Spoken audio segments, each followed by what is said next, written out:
Hello, Shalom Aleichem. Welcome back to another installment in this series, Sefer Jonah, verse by verse, select commentaries. This time around, we're doing Jonah 1, verse 3, and we will be doing it with the comments of the Abarbanel. Again, this series is a companion to my other series, Sefer Jonah, verse by verse, in which I go through each verse and describe every point of grammar to assist the student in becoming more comfortable with working with the original text. If you would like access to that series, that is an exclusive for my patrons over on Patreon. Support at any level, even as little as $1 a month, will gain access to that series. If you're interested, feel free to follow the links below in details to Patreon and to become a patron. Okay, let's get started. Sefer Jonah, verse by verse. Jonah 1:3. Okay, as I mentioned, we are going to be reading from the Abarbanel. His name in Hebrew was Yitzchak ben Yehuda Abarbanel. Sometimes he's called Don Yitzchak ben Yehuda Abarbanel. So Don Yitzchak indicates that he was involved in courtly life there in Spain, in Portugal. His years are 1437 through 1508.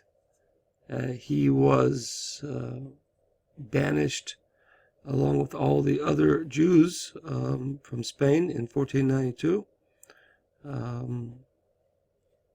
Those that did not leave were forcibly converted. So anyway, he left. He was already an old man at that point and did not live too many more years. He had some productive years in Italy after the expulsion.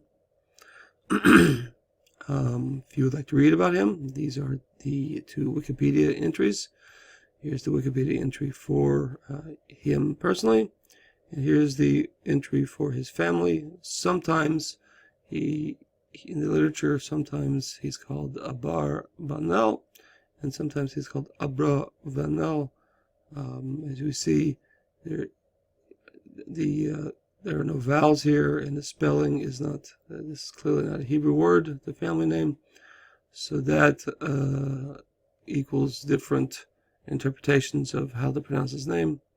The more normative pronunciation amongst Jews is Abarbanel. His style, let me go ahead and show you a artist's reimagining of what the Abarbanel looked like. This is most likely based on very little. Anyway, the style of the Abarbanel is not, it's not a linear commentary, not a word-for-word commentary like some of the other commentaries, like Rashi or Ibn Ezra commentaries like this. He also is not terribly interested in Hebrew, in the Hebrew, the grammar, or the vocabulary of the verses, like say the Ibn Ezra or the Radak. He writes very extensively. His commentary is very wordy. It's a very wordy commentary, and he usually is very concerned with details relating to the story itself. So he is very keen on looking at the intentions of characters within the text and trying to figure out what is animating the story, or the story behind the story. So anyway, he comes in and out of fashion. Currently he's back in fashion in terms of people reading his commentary. So I wanted to give you a taste of that. Okay, as I mentioned, he was a nobleman, or at least as much a nobleman as a Jew could be in those days. Here is the family coat of arms. Okay. Okay, let's get going on the verse itself. Okay, so the verse is Jonah 1:3. It says, "V'yakam Jonah," and Jonah got up, livroch Tarshisha, to flee to Tarshish, or towards Tarshish, milifnei Hashem, from before Hashem. This phrase, from before Hashem, is really what one of the main points that he will be commenting on. V'yered Yafo, and he, Jonah, went down to Yafo. V'yimsa Aniya, and he found an Aniya, a ship, Ba'a Tarshish, going to Tarshish. V'yitain Schara, and he gave his money, his fare. He hired the ship. V'yered Ba, and he went down into it. Lavo imahem, to come along with them. Tarshisha, towards Tarshish. Milifnei Hashem, from before Hashem. Okay, so this phrase, Milifnei Hashem, it appears twice in our verse. So that is obviously of some import for the internal logic of the verse. And also this idea of Yonah livroach, Yonah fled. These two terms are going to pretty much be what the Abarbanel speaks about. Okay, like I said, it's a long commentary, so this is not the entire the entirety of his statements on this verse. I cut it short whenever he had completed one idea, and I just wanted to give you a flavor of what the Abarbanel is like, what you can expect when opening up his commentary. Okay, so he says,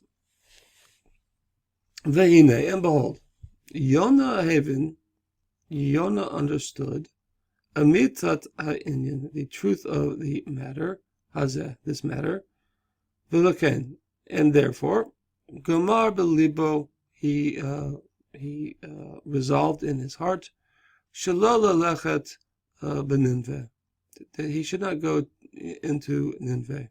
Kedei, in order that Shalo Yinatzlu Anshe Ashur, in order that the people of Ashur, the Assyrians over there in Nineveh, they should not be saved. Mehakliya, from the destruction. Al Yodo, through his hand. In other words, they shouldn't be saved from the destruction through his hand. Why? What was Yonah thinking, according to the Abarbanel? Ki, because because how could it be that he, through his going, the people of Ashur should be saved, and thereby ulahachrit et bnei Yisrael, and thereby to cut off the children of Israel. That is a thing we've spoke about in the previous commentaries. How could, so Yonah is troubled, how could he go save the, so to speak, the enemies of Israel, and by saving them, Yonah was no idiot. He knew that the Israelites were not repenting properly. So he knew that by saving the people of Ashur, people of Nineveh, that would seal the fate of the Israelites.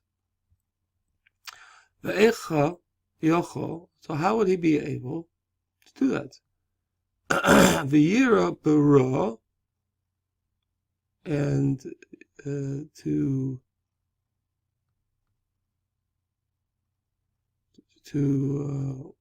see the evil, the bad, asher yimsa et amo al yedei ha'ashurim, to see the bad that would come out for his people, that would find his people through the Assyrians, Ha'ashurim. Umipnei zeh, and because of this, Barach milifnei Hashem, he fled from before Hashem. Kloimer, that is to say, Shirotza lehitrachech me'eretz Yisrael, that he wanted to distance himself from the land of Israel. Hamukhanat lenevuah, that is established for nevuah, for prophecy. In other words, Israel is a land of prophecy. He wanted to put distance between himself and the land of Israel. But Chashvo, in his thinking, she'ein nevuah shora b'chutz la'aretz. So apparently he's trying to run from Hashem, from God, and it is apparent that, or at least it could be, that Jonah thought that prophecy would not rest upon him outside the land of Israel. Ubiyoto be'eretz tameh, and in his state of being in a impure land, mechutz la'aretz, from outside the land, la'aretz hakadosh, outside the Holy Land. Lo techol olav nevuah. So if he's in a impure place, he thought that the nevuah, the prophecy, would not rest upon him. V'lo,